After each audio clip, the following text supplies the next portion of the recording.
다녀오겠습니다.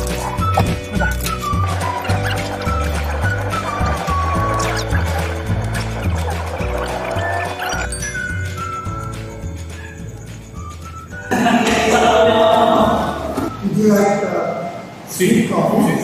That's sweet. Yeah, sweet. Yes. Only one? 그 What kind of lamb?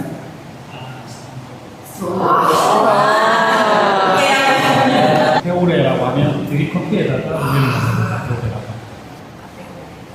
근데 디커피는 아무래도 에스프레소도 좀 연하기 때문에 우유랑 섞이면 뭔가 좀 물맛이 나면서 연한 느낌이 날 수가 있어서 슈가. 슈가. That is sugar.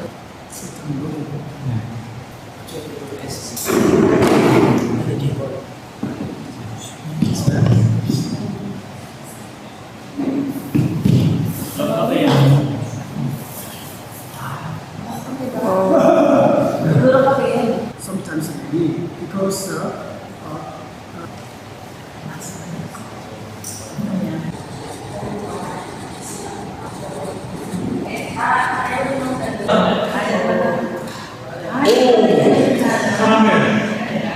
와, 카라멜을 내가 여기서 볼 줄이야.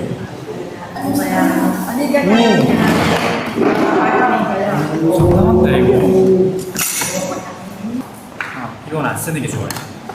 이건 안 쓰는 게 좋고. you don't use this one. 혹시 그 있나? 왜 스팀 피처? I don't have steam. 아, 그렇구나.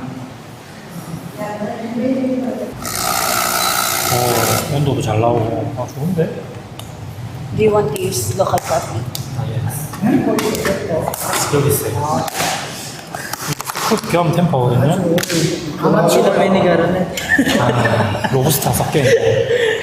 완전 이탈리아 스타일의 에스프레소 먹으실 수 있을 것 같아요. 대단해요. 감사합니다.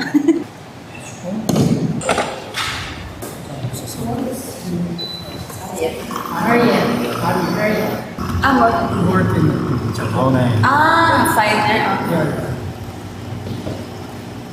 이렇게 해서 이 정도에서 끊어요. 중간에 빼줘야 그럼 돼요. 이렇게 떨어지는 거는 그냥 줘야 버려야 돼요. 너무 많이 뽑으면 맛이 없어요. 딱 이 정도만. You don't use to continue until finished. Don't use that. Okay, at the middle times stop. 로스터다. Oh. And 다 then 뽑으면 안 돼요. 딱 이 정도. What did you choose? This one? Yes, Two this cups? one, this one, 2컵.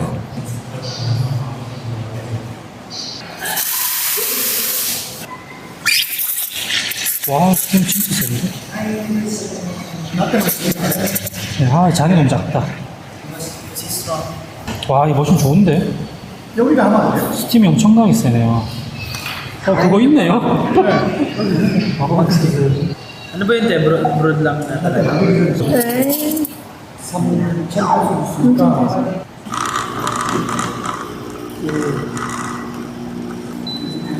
짧게 가는 겁니다. 라떼 알 거라서. Cafe art? 카페 라떼? 라떼 아트. Yes.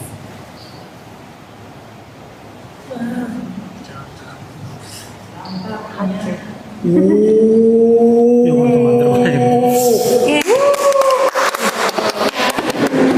Patagal na, bro. 이 정도로 좋아.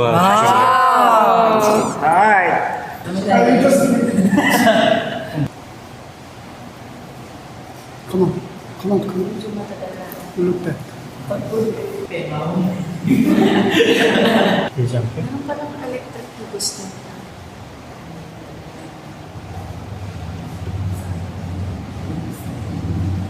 지금 먹어봤습니다.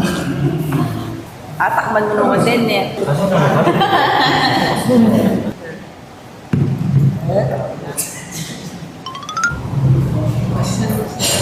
뭘 가찬이에요.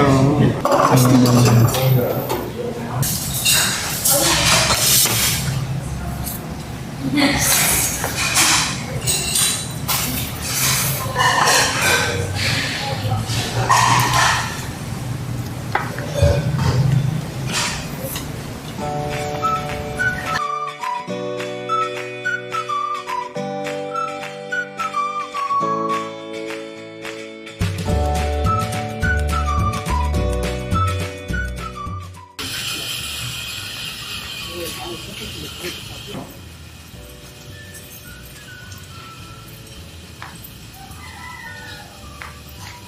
마누스랑 다 가지고 가신 겁니까? 라고 계속 물어보시다 댓글도 많이 달렸는데 여기 계신 우리 구독자님이 직구를 해가지고 한국 직구인 거죠. 신기하죠?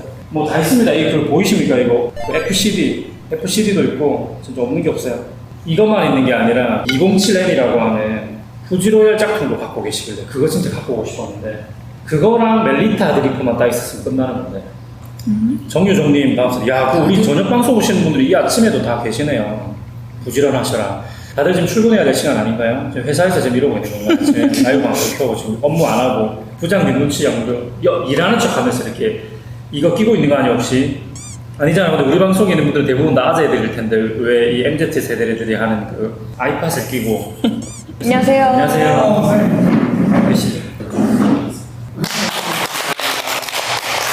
오늘은 이렇게 그 커피를 맛을 평가하는 방법, 뭐 아주 전문적인 방법이 아니라 일반인들도 무엇의 기준을 두고 맛을 평가하면 좋은지, 결점 있는 걸 찾아낼 수 있는지 이런 거에 대한 걸 좀 해볼 거고요.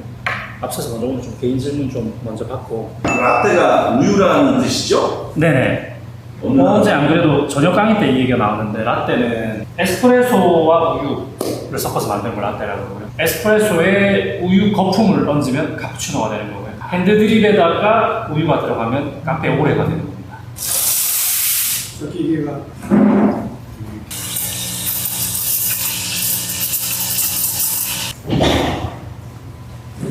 세번도 잘 나온 것 같습니다.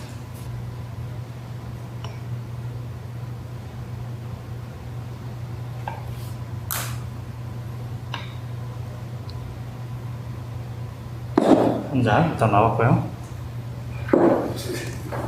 자, 이거 설탕 안 들어간 거 드실 분. 제가 배달하겠습니다. 네, 설탕 안 들어간 거 드실 분하고 설탕 들어간 거 드실 분하고.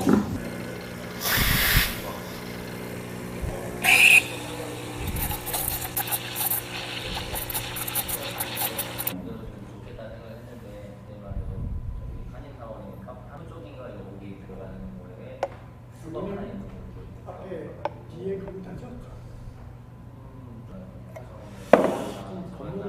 잔이 좀 뾰족하긴 하네.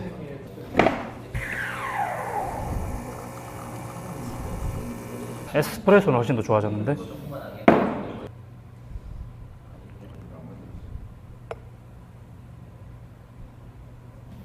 설탕이 들어갔고요. 소상공인들이 대부분 딱 이런 고민을 합니다. 내가 그 정도 자본이 없고 그 정도 뭐 땅이 있는 것도 아니고 공간이 있는 것도 아니고 하니 작지만은 독특한 맛으로 승부를 해야 되겠다. 그렇게 해서 줄줄이 다 망하고 있죠. 그 이유가 뭐냐 하면 결국에는 장사를 하려고 하면은 이거를 사 먹을 사람이 필요합니다. 구매해줄 구매자가 필요하기 때문에 모든 사업은 구매자에게 초점을 맞춰야 돼요. 그러니까 내가 아무리 특별한 걸 가지고 있어도 이 특별한 걸 사 먹을 사람이 없으면 장사는 안 됩니다. 사업체는 아예 돌아가지 않아요. 그래서 특별함이 맛이 될 수도 있잖아요. 맛이 될 수는 있는데 특별함을 보고 쫓아가면 완패입니다. 100% 완패고 살 사람을 보고 가야지 사업체는 성공할 수 있어요. 그러니까 모든 포인트가 공짜로 하더라도 여기 올 사람이 필요하고 돈을 받고 팔더라도 살 구매자가 필요한 거지. 거기에 초점이 맞춰져야지 그거에 대한 어떻게 보면 니즈를 충족시키는 그런 준비를 해야지 뭔가 돌아가는 거고 내가 생각했을 때 이건 특별하니까 이런 특별한 걸로 남들이 안 하는 걸 한번 해보자 하면은 그거를 찾는 사람이 없으면 사실상 그거는 완패라고 보셔야 돼요. 그래서 지금 하고 계시는 이제 원두가 왜 되냐고 하면은 특별한 맛을 내서 뭐 특별한 포인트를 잡고 있기 때문에 되고 이렇다기보다는 이 틈새 시장이 지금 공략이 됐기 때문에 시작이 된 겁니다. 물론 아주 뭐 큰 틈새는 아니겠지만 작은 틈새라도 틈새가 있어야 되는데 제가 지금 필리핀이라든지 이런 이제 클락 시내를 돌아봐도 느껴지는 게 말씀하신 것처럼 대형 카페들, 공간을 쉐어링하는 카페들은 점점 생기고 있어요. 이제 기업 같은 큰 카페들이 이제 하고 있는데 로스터리 카페가 지금 없어요. 커피를 로스팅해가지고 원두를 판매하는 곳이 없는데 특히나 지금 방금 전에 그랬잖아요. 저는 미리 볶아놓지 않습니다. 주문이 들어오면 볶습니다. 그러니까 이런 곳이 한 군데도 없어요. 클락에는. 이게 틈새 시장이 된 거죠. 주변에 지금 갓볶은 커피를 파는 매장이 없어요. 아까 보스 가봐도 2달 지난 커피를 팔고 있고요. 보스 커피 같은 경우에도 2달이면 근데 필리핀 안에서는 좀 신선한 정도에 속할 거예요. 다른데 아까 뭐 여쭤보니까 막 한국에서 수입해가지고 1년치를 사다가 뭐 몇 톤씩 사다가 팔고 있다고 하니까 사실은 뭐 2달만 지난 것도 신선한데 거의 뭐 주문하자마자 로스팅해서 하니까 이런 곳이 없으니까 이게 틈새 시장이 된 거죠. 이런 거를 필요로 하는 사람들이 있기 때문에 지금 이게 지금 돌아가고 있는 거고, 앞으로 나중에 나아가서 이렇게 즉석으로 이제 주문하자마자 로스팅하는 매장이 없는 상황인데 점점 이런 원두를 찾는 이제 외국인들이라든지, 지금 사실 거의 다 외국인들이 사실 거잖아요. 현지인들은 좀 드물죠. 네, 거의 다 한인들이나 또는 이제 어쨌든 이주해서 오신 다른 분들일 텐데, 그런 분들을 지금 공략하고 있는데, 만약에 이걸 좀 확장하고 싶다 그러면은 현지인들이 뭘 필요로 하는지 니즈를 먼저 파악하는 게 제일 중요해요. 현지인들에게 내가 원두를 또 팔고 싶다 그러면 현지인들이 뭘 원하는지를 찾아야 되는데, 제가 지금 길지는 않지만 돌아봤을 때 느낌은 이제 현지인들 대상으로 이제 강의도 해봤지만은 커피에 관심이 없어요.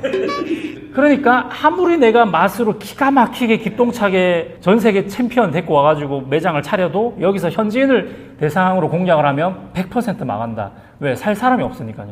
그러면 현지인들에게 커피를 뭘 공략을 해야 될까라고 이제 계속 고민해 보시면서 지켜봐야 되는 거예요. 일단 이분들은 커피 원두를 원하지도 않고, 근데 제가 어제 딱 봤을 때 몇 가지 보이는 거는 이제 현지인들 중에서도 공부를 좀 한 대학생들, 조금 여유가 조금 있으면서도 공부를 한 친구들이 있잖아요. 물론 이제 서민들 대상으로 해서 제가 볼 때는 답이 없어요. 커피에 전혀 관심이 없고, 오히려 그들한테 필요한 거는 달달한 커피와 함께 분위기, 그러니까 평소에 자기들이 지내는 생활 공간에 비해서 월등히 좋은 대접을 받을 수 있는 딱 그런 포인트를 잡으시면 현지인 장사 되거든요. 그들이 일주일에 한 번만 오더라도, 한 달에 한 번만 오더라도 특별한 그런 카페가 하나가 특별한 서비스를 하면 분명히 그들 올 거예요. 커피 맛으로 승부하시면 안 될 것 같고, 그 외에 내가 커피 맛으로 승부한다 그러면은 어제 봤던 그런 한 2명의 친구들처럼 커피에 대한 진짜 좀 관심 있고, 약간 내가 공부를 좀 했고 아르바이트를 하면서 좀 수익이 좀 있어가지고 취미로 삼을 수 있는, 어제 보니까 머신도 자기 개인 머신도 가지고 있는 그런 친구들이 있다는 거는 분명히 그 대학교 안에는 그런 동아리를 할 만한 그런 친구들이 분명히 있기 때문에, 제 생각에는 이 나라의 대학교 안에 뭐 동아리 같은 제도가 있는지를 좀 살피고, 그런 데서 우리가 학교랑 연계를 해가지고 커피 동아리를 만든다든지 교육적으로 가셔야 될 것 같아요. 커피 교육을 하면서 더불어서 원두를 판매하는 쪽으로. 교육을 하면 분명히 선생님 원두를 무조건 사게 돼 있습니다. 우리나라도 그랬던 시절이 있어요. 제가 레슨만 해가지고도 충분히 한 달 수익이 나왔을 때가 있습니다. 그러면 레슨만 하면 그 자리에 한 10명 수업 들으면 절반은 사갑니다. 물론 안 사가는 친구들도 있지만. 그래서 제가 볼 때는 현지인들 대상으로 공략을 한다면 커피로 인한 교육, 그러니까 아까도 말했지만 여기 근처에 놀거리가 없어요. 뭐 가봤자 SM 가보거나 뭐 놀거리가 없습니다. 한국처럼 그렇게 다양하게 놀이 문화가 있지 않기 때문에 취미 활동을 할 수 있는 뭔가를 만들어주는 것도 굉장히 중요할 것 같아서 뭔가 이렇게 저렴한 머신 하나로 해볼 수 있는 그런 커피 교육이라든지, 어려울 필요도 없고 아주 심플하고 간단한데 드립 교육을 한다든지 이런 식으로 하면 제품도 판매를 할 수가 있고 원두도 판매를 할 수가 있고, 이런 식으로 좀 접목을 시키는 것이 더 좋지 않을까. 한국에서도 카페 창업이 많이 일어나는데 사실 폐업률이 굉장히 높은 편이잖아요. 네, 그리고 지속 가능한 그 연도수도 봐도 굉장히 짧은 편이고, 그래도 계속 카페 창업하는 이유가 어떤 거라고?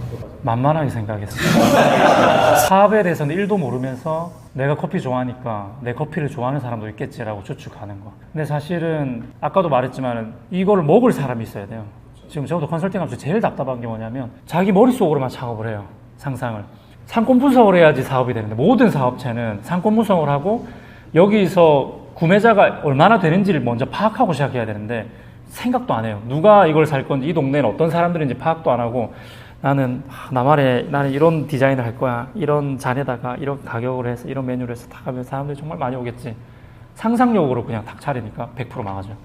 살 사람이 없으니까. 잘못한 게 아니에요. 맛있어요. 되게 비주얼도 멋있어요. 카페 분위기도 한편으로는 참 예뻐요. 그러나 그 디자인을 좋아하고 그런 좌석과 의자를 좋아하는 사람이 지금 자기가 잡은 이 월세를 내는 이 동네에는 없는 거죠. 그럼 실패죠. 막 이번에도 뭔가 대략 뭐랄까 젊은이들이 좋아할 만한 컨셉으로 막 요즘 컨셉 그렇잖아요. 테이블은 계속 낮아지고 의자는 계속 높아지고, 그래서 사실은 이렇게 앉아가지고 노트북 놓고 커피 한잔 하면서 딱 쇼파 같은 데 딱 앉아가지고 좋다, 커피 맛있다, 이런 걸 원하는 사람들이 사실 아직까지 대체로 더 많아요. 그 일반적인 그 뭐랄까 주택 상권에서는 훨씬 더 많은데, 아주 그냥 진짜 성수동 가야 될 것 같은 그런 아주 테이블 엄청 낮고 이런 거를 컨셉을 잡아가지고, 인테리어 뭐 나쁘지 않습니다. 투자도 많이 하셨어요. 근데 주변을 딱 나와봤는데 주택밖에 없고 아줌마 아저씨들밖에 없는데 젊은 애들이 아예 없습니다. 대학교도 없고 한참 멀리 있고, 이런 장소에다가 이런 카페를 만들어 놓으니까 100% 망하죠.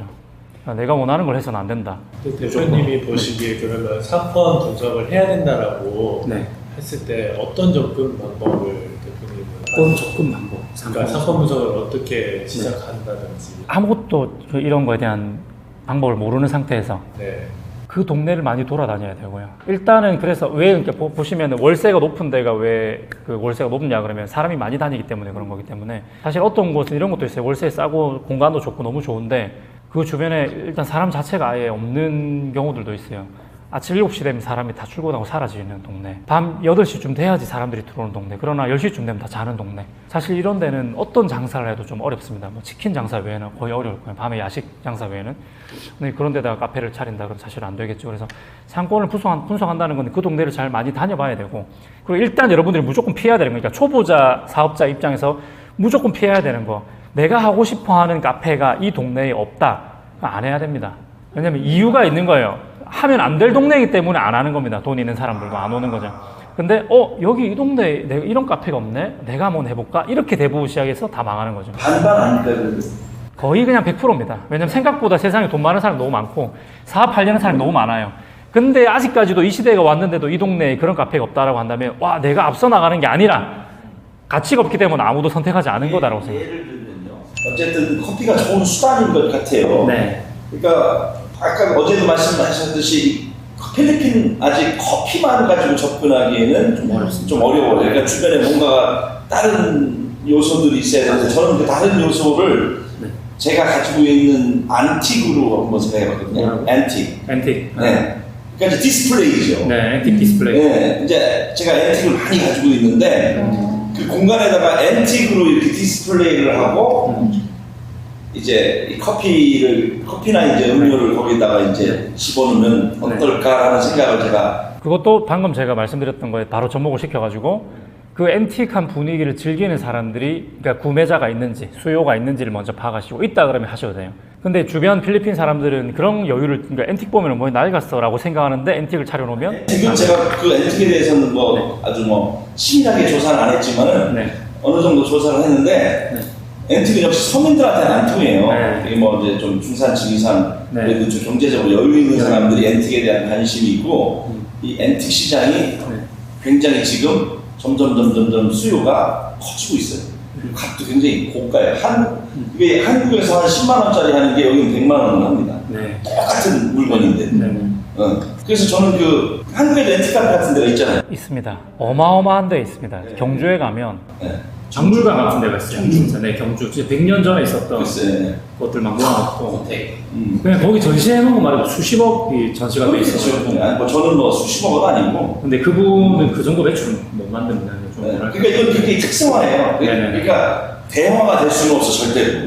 하지만 그 앤틱을 하나의 어떤 수단으로 해가지고 이제 커피를 접목하고 어떤 약간의 수익을 창출해낼 수는 있지 않을까라는 생각을 하는 거죠. 네, 하지만 결론은 어쨌든 수요가 있어야 한다. 수요가 없으면은 파리만 날릴 뿐이다. 그리고 그 수요를 내가 미리 선점한다. 너무 좋은 거죠. 사실 모든 수요를 미리 내가 선점을 하면은 앞서 나가는 거긴 한데 너무 미리 선점을 하면 손해가 막심하게 납니다. 오늘 내가 오픈해가지고 내년에 대박이 날 것 같으면 1년은 버틸 수 있어요. 근데 오늘 했는데 5년 뒤에 대박이 난다 그러면 5년 동안 내가 버텨야 돼요. 그럼 그 월세나 운영비를 다 감당하기가, 그래서 보통 문을 닫는 겁니다. 그래서 선점을 한다는 개념이라고 하면 최소 1년 이내로 잡으셔야 돼요. 이제 딱 터지기 직전에 딱 오픈하면 대박이 나는 거예요. 근데 터질긴 터질 건데 이게 몇 년 뒤에 터질 건지를 모른다 그러면 사실은 이건 선점의 의미가 없죠. 그래서 너무 앞서 나가는 거는 앞서 나가는 게 아닙니다. 잘못 짚은 거죠. 이제 지금 고려한 맛을 추구해야 되잖아요.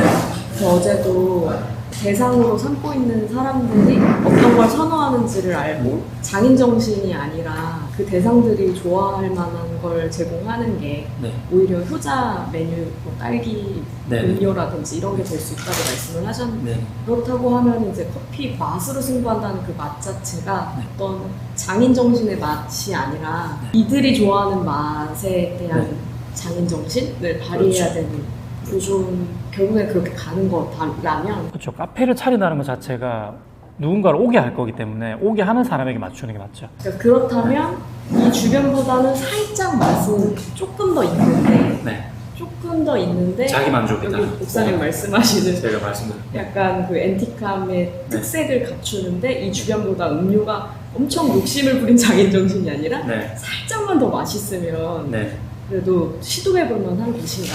아닙니다. 전혀 효과 없습니다. 하나마나.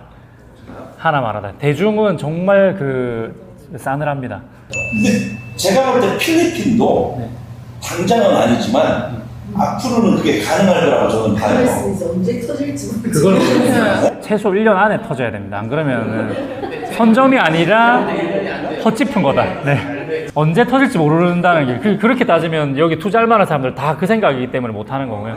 1년 안에 터져야지 선점입니다. 제가 필리핀 같은 경우를 전국에 보면 서민들을 공략을 한다면 아까 말씀하셨던 대학가 위주로 젊은 친구들에게 커피 맛을 계속 음미하는 시켜주면서 문화를 먼저 만들어야 이 친구들이 언제든 그럴지 모르겠지만 뭐 이게 10년 뒤에 터질지 모르지만 기본적인 목표들에게 대중화부터 시켜놓고 그리고 이제 조금만 더 공략을. 근데 제가 말씀드리고 싶은 건 커피는 어느 나라든 간에 분명히 한번 히트 치는 날이 분명히 옵니다. 태국도 마찬가지고 베트남도 마찬가지고 필리핀도 마찬가지고 어느 나라, 그러니까 선진국들은 이미 다 터졌거든요. 근데 아직 이제 지금 후발주자들이 조금 아직 안 터지고 있지만 언젠가는 무조건 터집니다. 대박의 날, 커피 사업이 흥행한 날이 무조건 올 거예요. 그 시기가 언젠지는 알 수 없지만은 한편으로 보면은 선점을 하면서 내가 너무 크게 사업을 벌려놓으면 이걸 이제 수습이 안 되기 때문에 오래 못 가지만은 이렇게 성기사님처럼 일단 로지스틱을 먼저 무조건 시작하는 거는 아주 저는 좋다고 생각해서 이런 나라에서는 무조건 로지스틱을 시작하셔야 됩니다. 그러면 이게 10년 뒤에 터지든 20년 뒤에 터지든지 간에 지금 혹시 나이가 어떻게 되세요?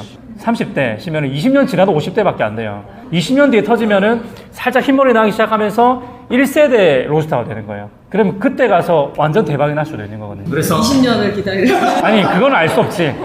그건 이제 10년 뒤가 될지 5년 뒤가 될지 알 수가 없는데 약간 뭐랄까 아니요 대기업 주식을 내가 사놓고 10년 20년 묵힌다 생각하시고 로스팅을 취미삼아 하시는 거는 무조건 최고로 좋다. 그러면 그때 되면은 20년 경력의 로스터인데 필리핀에서 최초의 로스터 이렇게 되거든요. 그렇게 되면은 그때의 그 마케팅은 우리가 만들 수가 없는 마케팅입니다. 갑자기 뭐 어떻게 돈 줘서 만드는 마케팅이 아니고 이분들 뒤에 오신 아 커피도 아직 못 드셨네요. 커피 한 잔 또 내리면서 얘기를 또 계속해. 카페로 납품, 카페 납품을 하셔야 된다고요. 중국이 이미 그런 얘기가 이미 돌았었어요. 이제 차를 먹던 사람들이 커피를 먹기 시작하는데 그러면 중국 인구수가 너무 많기 때문에 중국이 커피를 먹기 시작하면 생두 가격이 오를 것이다. 한 3년 전부터 나왔던 얘기거든요. 근데 생각만큼 그 정도로 막 터지진 않았고 또 어떤 일이 있냐면 중국 사람들이 많이 커피를 찾는 만큼 생두 농장이 많아졌어요. 이전에는 그러니까 커피 재배를 안 하던 농장들이 커피 재배를 우후죽순하기 시작하고 중국에도 지금 운남 지역에 가면 차나무 베고 커피를 심고 태국에는 아편 베고 지금 커피 심고 이런 식으로 하고 있기 때문에 생두 생산량이 또 그만큼 또 더 많아지면서 거의 사실은 타격이 없었거든요. 로스팅은 기계가 좋아지면 실력이 없어도 퀄리티가 올라갑니다. 에스프레소 머신은 기계가 좋아져도 실력이 없으면 크게 안 올라가고요. 안정성만 좋아지는 거지만 로스팅은 기계가 좋으면 그거를 잘하는 사람이 프로파일 하나 만들어가지고 던져주면 이미 그냥 쉽게 그냥 확 올라올 수가 있어요. 그래서 전기 로스팅 같은 경우도 옛날에는 대부분 이제 열풍이랑 할로겐 이렇게 해가지고 로스팅을 했는데 할로겐 열이랑 실제 우리가 가스 불에서 오는 그 복사열이랑은 또 다르고 열풍이랑 그러니까 전기로 만들어내는 열풍은 드라이기 같은 건조한 열이고 또 일반적으로 그냥 가스 불로 인해 가지고 공기의 흐름이 생기는 거하고 또 좀 색깔이 다르거든요. 그래서 똑같은 구현이 어려웠었거든요. 요즘에 스트롱홀드는 또 이제 직화식 열도 될 수 있도록 드럼을 데우는 방식을 써가지고 그거를 조금 더 구현화시켜가지고 상당히 지금 스트롱홀드 신형은 제가 먹어봤을 때 맛에 있어서 결점이라고 사실 거의 없었습니다. 그래서 스트롱홀드 신형으로는 잘 볶으면 일반 가스 로스팅기로 볶은 거랑 비교했을 때 티 안 날 정도로 꽤나 잘 나온다. 자, 질문은 중간중간에 계속 해주셔도 되고 오늘 제가 한 가지 꼭 해드리고 싶었던 건 커피를 맛보는 방법에 대한 설명을 좀 드릴게요. 커피를 먹고 이게 맛있나 맛 없나 그리고 아브라함 커피는 저희도 매장에서 아침에 딱 출근하면은 세팅을 딱 잡아가지고 먼저 맛을 볼 거 아닙니까? 맛을 보고 나서 이거 이제 손님한테 나가도 되겠다. 그리고 이제 한 6시간 좀 지나면 또 테스트 해보고 맛이 변하거든요. 온도 상태가 변하기 때문에 맛이 변하고 이러기 때문에 확인해보고 또 하는데 이때 맛을 볼 때 무엇을 포인트로 해서 잡느냐라는 건데 어제도 말씀드렸지만 이 커피라는 것은 기호식품이기 때문에 기호적인 측면에서의 그 맛을 구분하시는 거는 카페 창업할 때 해야 되는 단계. 그러니까 내가 어떤 원두를 쓸까 이런 것들을 고민할 때 해야 될 단계고 매일 아침마다 맛을 볼 때는 이제 원두를 아침마다 바꾸진 않을 거 아닙니까? 상권이 바뀌지 않잖아요, 하루아침에. 그래서 원두를 오늘은 케냐 썼는데 뭐 내일은 막 만데링으로 바꾸고 이렇게 하진 않으니까 원두가 바뀌지 않는 선에서 그냥 어떤 원두든지 간에 이 커피가 추출이 잘 됐는지 안 됐는지를 평가하는 방법. 지금도 여러분이 이렇게 드셨을 때 이게 커피가 좋은지 안 좋은지를 평가하는 방법. 저는 두 가지로 평가하거든요. 첫 번째는 뭐냐면 바디감. 바디감은 뭐냐면 맛이 아니라 오로지 그 수율로 보셔야 돼요, 수율. 물이라는 액체 안에 커피 성분들이 녹아서 많이 녹으면 많이 녹을수록 성분이 많으니까 입안에 딱 넣었을 때의 무게감을 말하는 겁니다. 그러니까 물을 그 혀 위에 올려놓은 거하고 우유를 혀 위에 올려놓은 거하고 느낌이 다르듯이 그 점성이 다르다는 얘기가 아니라 그 무게감이 다르죠. 안에 성분이 많이 녹아 있으니까. 말하자면 바디감은 수율로 인해서 옵니다. 수율이 높으면은 바디가 높아요. 제가 아까 추출 끝나고 나서 물을 희석해서 드렸잖아요. 희석 안 한 상태로 주면 바디감이 당연히 높죠. 당연히 높고 물을 희석하면 당연히 바디감 떨어지는 겁니다. 수율에 따라서 바디감이 달라지는데 이런 게 있습니다. 그러니까 바디감이라고 하면, 그러니까 바디감이 높다 낮다라고 하는 건 당연히 진하게 만들면 무조건 높거든요. 그렇다고 해서 바디감이 높게 만드는 게 좋다 해서 무조건 진하게만 만들면 사람들이 먹었을 때의 입맛에 안 맞을 수 있으니까. 그래서 일반적으로 우리가 바디감 체크할 때는 사람들이 느끼기에 적당한 그런 수율로 세팅을 맞췄을 때에 느껴지는 바디감을 먼저 점검을 해야 됩니다. 그래서 그건 어떻게 구분하냐면 먹고 나서 입안에 물맛이 남는지를 확인하시면 돼요. 먹고 나서 물맛이 남는지 아니면 커피 맛이 남는지를 보시면 돼요. 약간 구수한 느낌의 커피 맛이 느껴지면 바디감이 충분한 거고요. 먹고 나서 입안이 뭔가 텅텅 비는 것 같은 느낌이 든다. 이러면 바디감이 비는 거예요.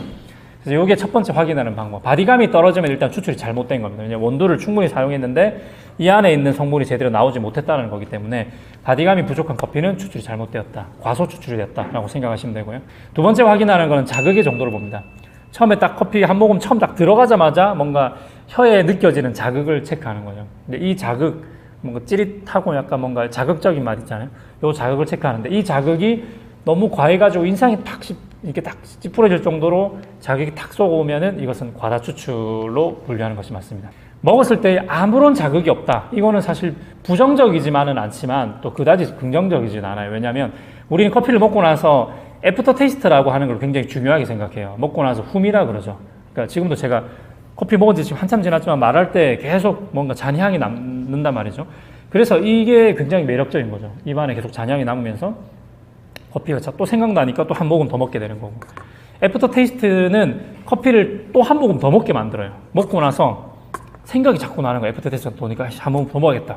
먹고 나면 또 좀 있으면 또 생각나고. 이게 커피 한 잔을 다 비우게 하는 어떻게 보면 마성인데 자극이 하나도 없는 커피는 애프터 테이스트가 없어져요. 그러면 사실상 매력적인 커피는 또 아닙니다. 먹고 나서 그냥 뚝 끊기기 때문에 또 먹어야 되겠다는 이런 생각이 잘 안 드는 거죠. 그래서 자극이 아예 없는 것도 아주 긍정적이지만은 않다. 하지만은 자극이 너무 과하게 되면 인상이 찌푸러질 정도가 되면 그것도 잘못된 추출이다. 이 두 가지를 딱 보는 거죠. 네. 그거는 이제 본인의 취향에 따라서 다를 수 있어요. 예를 들어 저 사람은 신걸 싫어하는데 신이 좋아. 네. 근데 신걸 줬을 때에 나는 아주 좋은데 그거는 신맛이라고 하는 부분이고요. 신맛과 신자극은 다르거든요. 신맛이 나지만 신자극이 없는 커피를 먹으면 좋아하실 겁니다. 아마. 내가 오늘 보여드릴 수 있을까 모르겠네요. 장비가 약간 아쉽긴 한데. 바디감이라는 게 뭔지를 모르겠어요. 밸런스라고 이해를 하면 돼요. 맞아요. 그거 제가 말씀드렸던 이 바디감이 부족하지 않으면서 자극이 오버되지 않는 포인트만 맞추면은 밸런스가 맞아요. 그러면 사실은 저는 이 두 가지만 맞으면은 누가 내린 커피라도 틀리지 않았다고 보거든요. 이 맛이 신맛이 나든 뭐 쓴맛이 나든 뭔가 굉장히 스모키하든 상관없다고 생각해요. 그냥 밸런스를 맞출 줄 아는 바리스타가 사실 좋은 바리스타고. 근데 이 밸런스에다가 꼼수를 부릴 수 있는 방법이 한 가지가 있어요. 왜냐하면 사람들은 자극은 쉽게 느끼지만 바디감은 잘 못 느껴요. 일반적으로. 그래서 바디감을 못 느끼는 이 허점을 파악해서 꼼수를 부리는 방법이 있는데 이건 제가 만든 용어인데 물 밸런스를 맞추면 돼요. 물을 희석해서 그러면 자극이 오버된다 그러면 무조건 물을 더 희석해가지고 자극의 정도를 살짝 낮춰 놓으면 사람들이 먹었을 때 부드럽다고 느낍니다. 근데 전문가들은 알죠. 먹어보면 부드럽긴 하나 바디가 떨어지면 이건 잘못된 추출이다. 그래서 실력이 없을 때는 물 밸런스라도 맞춰서 나오는 게 바리스타의 최소한의 예의다라고 저는 생각하는데 요즘에 예의 없는 카페들이 많아요. 가보면 먹어보면은 예의 없는 카페들이 많아요. 최소한의 물 밸런스라도 맞춰야 되는데 먹자마자 이런 카페들이 있거든요. 그러면 사실은 두 모금 이상 먹기가 어렵죠. 근데 이제 학생들이 많으니까 아무래도 아메리카노 비중이 높겠죠? 아닙니다. 학생들은 쉐이크를 더 좋아합니다. 밀크 쉐이크, 딸기 쉐이크, 딸기 라떼. 카레 마키아토는 요즘에 이제 인기가 없어요. 한국에는 카레 마키아토는 이제 거의 다 식었고, 오히려 뭐 아이스크림 라떼 이런 게 이제. 사실 이제 한국에서 드립을 먹으러 가려면 최소 이제 원래 품종이 다 다르지만 7, 8천 이상 줘야 되고. 네. 근데 이거 먹다가 실망을 것 같아가지고 아메리카노 먹다가 더 실망하고. 네. 이런 것들이 반복인 거죠. 아메리카노 맛도 별로면 드립도 별로겠죠? 아닙니다. 우리가 그렇게 섣불리 판단할 필요는 없을 것 같아요. 왜냐하면 아메리카노 맛을 내기가 드립 맛 내기보다 더 어렵습니다. 아메리카노가 더 예민한 종목이에요. 아메리카노가 지금 말씀하신 대로 바디감이라든지 자극의 정도는 그게 맞아야지 맛있는 거 아니에요? 아메리카노는 그뿐만이 아닙니다. 그 외에도 신경 쓸 게 너무 많아요. 왜냐하면 얘는 종이 필터를 하는 것이 아니기 때문에 오일감이 생길 수도 있고 또 미분감이 생길 수도 있고 분쇄도 잘못 잡으면 미분이 너무 심하게 나와서 텁텁한 경우들도 생길 수가 있고 아메리카노에 또 아로마가 없으면 또 상당히 좀 밋밋한 커피가 되니까 핸드드립보다도 아메리카노가 훨씬 더 어려운 종목이라고 보시는 게 맞아요. 핸드드립 하는 거를 제대로 좀 가르쳐 주시면 안 돼요? 핸드드립 오케이. 네. 오케이. 너무 전문가적인 말만 하셔가지고 저는 사실 못 알아듣겠어요. 그냥 일단은 일정하게 내가 컨트롤을 하느냐가 제일 포인트이기 때문에 주전자 가지고 연습하는 것도 중요하고 주전자를 어떤 걸 쓰느냐가 굉장히 중요한데 이거는 너무 비싼 거고요. 사실 이렇게 비싸지 않아도 이 주둥이가 잘 되는 주전자들은 많으니까 전기가 아닌 주전자들 중에서는 좀 저렴한 것도 많으니까 차라리 그냥 좀 저렴하게 쓰려고 그러면은 이런 거 말고 그냥 일반 전기포트 큰 거 전기포트 쓰고 전기 기능이 없는 드립 주전자 하나만 써가지고 끓인 걸 여기다 옮겨가지고 쓰는 게 가장 사실은 저렴하게 쓸 수 있는 방법이고 전기가 같이 되는 것들이 주둥이도 좋고 이러면 가격이 그냥 확 10만원, 20만원 올라가 버리기 때문에 유튜브 보니까 막드립이라고 하나 부으시더라고요. 네. 저는 아닙니다. 정확하게 500원짜리 사이즈로 돌리고 있습니다. 말이 막 드립이지 절대 막 하는 게 아닙니다라고 제가 늘 저는 네, 커피 가루 국자에 물이 가면 안 되잖아요. 네. 난 그렇게 배워서 안에만 이렇게 했는데 진짜 물 다 부으시는데요? 막 드립할 때 보니까. 그래도 상관이 제가요? 제가 하는 거 봤을 때? 네네. 아닙니다. 막 붙지 않습니다. 절대로 막 붙지 않고 왜냐하면 본인이 알고 있는 지식에서 어긋나는 행동을 하기 때문에 막 하는 것처럼 보이지만은 모든 건 다 계산되어져 있고 일단 제가 쉽게 말씀드릴게요. 테두리 쪽 붙지 말라고 했잖아요. 안 보면 테두리 원두는 버리는 겁니다. 저는 대신에 테두리의 원두를 쓰기 위해서 물을 한 번씩 가는데 계속 붙지 않습니다. 왜냐하면 테두리는 어떻게 되냐면 드리퍼가 이렇게 꺾여 있지 않습니까? 그러니까 중심부를 위주로 보면은 커피 가루가 밑에서부터 위에까지 차 있지만 테두리는 바로 꺾여 있기 때문에 요만큼 커피를 지나면 바로 벽에 닿아요. 그래서 테두리는 물을 그만큼 적게 부어야 돼요. 그래서 저는 테두리도 붓지만 가운데에 비해서는 굉장히 적게 붓고 있고요. 그거를 이제 가운데에 있는 커피 양과 테두리에 있는 커피 양을 맞게끔 물을 맞춰서 붓고 있는 거지만 학원에서는 테두리는 그냥 보내지 말라고 하는 거예요. 왜냐하면 가면은 바로 바닥에 떨어지지만 그렇죠. 계속 부으면 그렇게 되죠. 테두리에다 그 원두가 있는 양만큼만 부어줘야 되는데 원두가 있는 양은 요만큼인데 물은 이만큼 붓게 되면은 쓴맛이 나, 과다추출행 쓴맛이 나니까 그거를 구분해서 테두리는 요만큼 물을 붓고 가운데는 요만큼 물을 부어야 되는 거죠. 이거를 컨트롤 하면은 가장 뭐랄까 내가 준비한 원두를 다 활용하는 추출이 되는데 학원에서는 테두리를 하지 말라고 하니까 테두리의 원두는 사실상 버리는 거에 되는 거겠죠. 네. 제가 그거를 이제 막드립이라고 이름 붙인 이유가 사실은 사람들이 하도 뭐 저렇게 막해 해가지고 막드립을 했지만은 절대 막 하는 게 아니고 학원에서 배웠던 거 인터넷에서 나왔던 공식들대로 했는데 제가 말했지만 원리가 없어요. 배우고 나는데 왜 이렇게 합니까? 라고 하면은 그냥 시킨 대로 하세요. 저는 굉장히 어릴 때부터 과학, 수학을 좋아했고 그러다 보니까 이유를 모르면 저는 암기하는 거 너무 싫어요. 저는 사회 과목을 제일 싫어했거든요. 왜냐하면 사회 선생님들 중에 어떤 선생님은 그 전쟁이 왜 일어나는지에 대한 그 배경을 설명해 주면 너무 재밌는데 대부분 우리나라 선생님들은 다 주입식이었어요. 무조건 몇 년도에 무슨 전쟁, 몇 년도에 이렇게 외우니까 나는 아니 왜 이렇게 흐름이 있는지 전혀 모르는 상태로 외우라니까 너무 어려웠는데 커피도 딱 배우러 왔더니 자꾸 그냥 무조건 500원짜리 1차는 몇 미리, 2차는 몇 미리 이거는 왜 이렇게 해야 됩니까 하면은 그냥 시킨 대로 하세요. 그러니까 또다시 저의 그 고등학교 시절의 악몽이 다시 떠오르기 시작하면서 이렇게는 배울 수 없어. 그래서 제가 이제 원리를 추구하고 있는데 다행히 또 그런 원리를 추구하는 바리스타를 또 만나서 그분들 쫓아다니면서 진짜 괴롭혔죠. 새벽까지 추출하고 아침에 눈 뜨면 깨어가지고 내가 커피 내린 거 먹어보라 그러고 그래가지고 여기까지 온 겁니다. 그래서 이제는 저 나름대로의 교육 방법들 만들어가지고 했는데 핸드드립 교육을 30분 안에 하려고 하면 사실상 좀 어렵긴 한데 뭐 맛배기라도 좀 보여드리고 갈게요. 뭐 다음에 또 올 수 있으면 올 수 있을지 모르겠지만 기회를 잡아보도록. 설명을 하자면 유튜브에 때 제가 썼던 주전자는 작은 주전자였고 쇠로 되어 있는 은색 작은 주전자였고 주둥이가 이거보다 훨씬 가는 주전자였기 때문에 확 부어도 유량이 그 이상 나오지 않아요. 제가 그래서 막드립 가르칠 때 이 주전자를 다이소 가서 무조건 사라고 했던 이유가 7mm 노즐 주전자를 사게 되면은 막 부어도 7mm 이상 절대 물이 나오지 않기 때문에 초보자들한테 너무나 쉬운 주전자다라고 설명드렸지만 이 주전자는 유량이 많이 나오는 주전자이기 때문에 신경을 쓰지 않으면 확 나오니까 제가 조금 이렇게 조절하고 있는 거다. 이렇게 해명을 할 수 있겠네요. 주전자의 원인이죠. 뭐 이 청문회입니까? 제가 해명을 해야 돼. 네, 일단은 뭐 저는 원리 없이는 잘 안 가르치는 게 제 영상 중에서도 사실은 걸러야 될 것들이 몇 개가 있습니다. 왜냐하면 초보자들을 위한 영상이 필요하거든요. 근데 초보자들한테 이거를 다 가르치려고 그러면은 어려워서 다 나가요. 그래서 어쩔 수 없이 저도 공식을 만든 거예요. 그 아부드립도 막드립도 그것도 결국에는 공식을 만들었으나 사실 그 안에 다 원리가 있는데 그냥 그렇게 가르치면 사실은 솔직히 저도 잘못 가르쳤다는 얘기 누구한테는 들을 거예요. 근데 그럴 수밖에 없는 게 초보자들은 그렇게까지 배우고 싶지 않아요. 그냥 따라만 하고 싶어 하니까 결국에는 다 빼고 그냥 이렇게만 하세요 라고 저도 결국 그렇게 하시게 되는 건데 근데 하지만 참 그래도 아브라함 커피를 보라고 하는 이유는 저는 그런 의도를 가지고 하지 물론 저 외에 다른 유튜버들 중에서도 그런 의도를 가지고 이렇게만 하세요 하는 분들도 계시겠지만은 아닌 분들도 많거든요. 근데 그거를 여러분들이 분별하실 수가 없기 때문에 일단 아브라함 커피 위주로 보시면서 좀 이렇게 다른 것도 같이 보면 좋겠다라는 건데. 자, 우리 고생하셨습니다. 박수 한번. 네, 수고하셨습니다.